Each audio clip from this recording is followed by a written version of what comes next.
Hi, my name is Deputy Reese and I work with the Tuolumne County Sheriff's Office.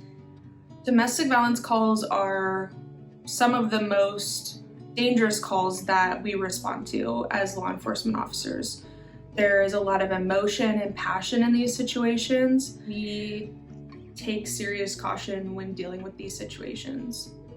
Once we have figured out what's going on and the scene is safe, we're then able to talk to victims and help them to work through what happened so that we're able to make an arrest and go towards prosecution. But after that, my goal is to help the victim get what they need in order to move forward.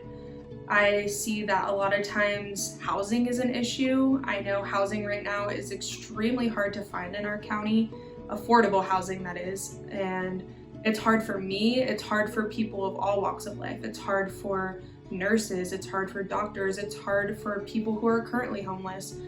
And people in domestic violence relationships often have never had their own financial stability or security because of the power and control that their harmer has over them.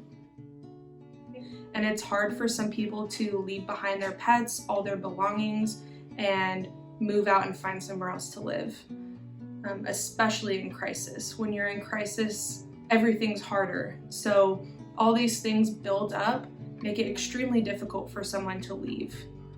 You often hear people ask why they don't just leave, and there are so many factors involved.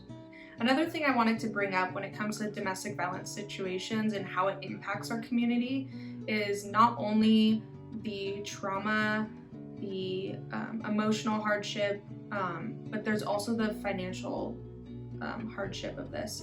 Domestic violence costs $8.3 billion annually.